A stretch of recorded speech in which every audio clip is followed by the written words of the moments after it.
This is the Jug O Sip podcast. Today we went to... Third and fourth day we went to Magic Kingdom. Which is a great park. That's where Great Thunder Mountain is. That's one of my favorite rides. And by the time Magic Kingdom happened, I was still, he was still sore from yesterday emotionally. Very aggravated by the concept. Because I went into Disney World having... I'll just say this. When you're raised as a black kid... If you saw Disney World on TV, if you saw the commercials, and if you're a black person, you know what I'm talking about. If you saw those Disney World commercials and you went, "Can I go?" Usually, if you had a black parent, they would go, "That's not for you." What they meant is that culturally, that place is not going to appeal to black kids. You're going to go there and you're going to feel left out. You're going to go there and feel culturally alienated. And that's exactly how I felt. And I mean, I know a lot of people who are black that enjoy Disney, but I'm sure at some point, somewhere, whether it be a Disney movie or a Disney park, they probably felt alienated at some point. Yeah.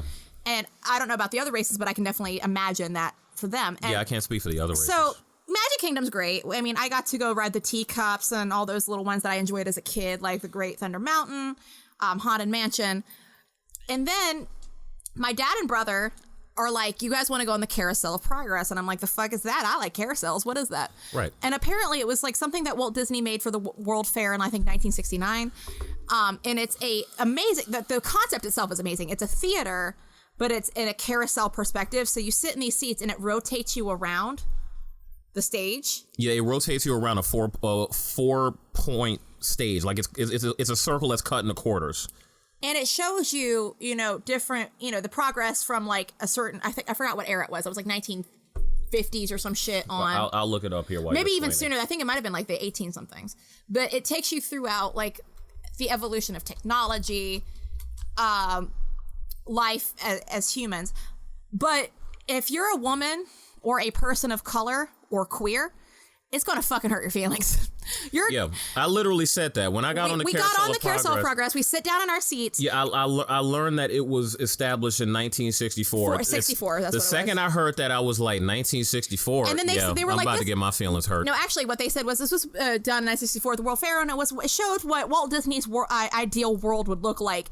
And Charles goes, "I'm about to get my feelings hurt." And I go, "Don't worry, baby, me too." Yeah, because know what was for those people who don't know about the Civil Rights Movement, that was happening in 1964. So let's just say the Carousel of Progress is not very friendly to people of color, LGBT people, or women. I call it the white man ride. I mean, the white man experience ride. The straight white man. Because let me explain, first of all, in the first scene we see, which is the act one is the 1900s, the early 1900s.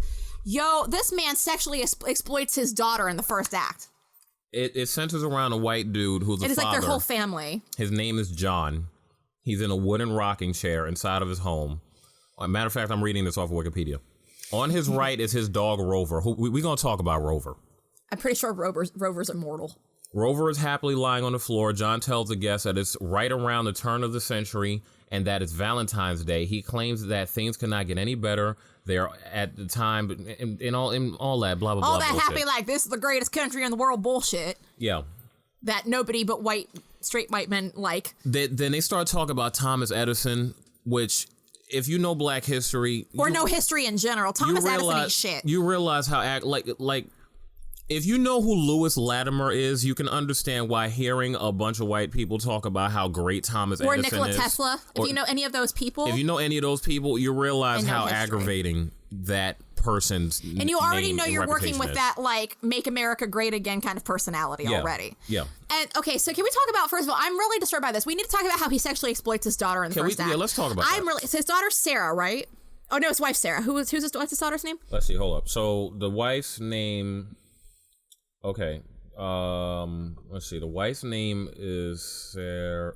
Wait, James is watching. Okay, James is the son. Which he was watching a thing called the ancient Egyptian dancing the hoochie coochie, which is just porn. That's porn. It's porn and it's racist. He was watching 1900s porn. Let's see. So John and James finishing. John. His grandma. Damn, where's the daughter? I don't remember. They don't talk about him exploiting his daughter? I just can't. I'm scanning through it. I can't see it exactly. But explain the daughter. I'll look up her name. Okay. So in the first fucking act, his daughter is like. You can find us on Google and all social media at Jug O Sip Podcast. New episodes release every Monday and Friday.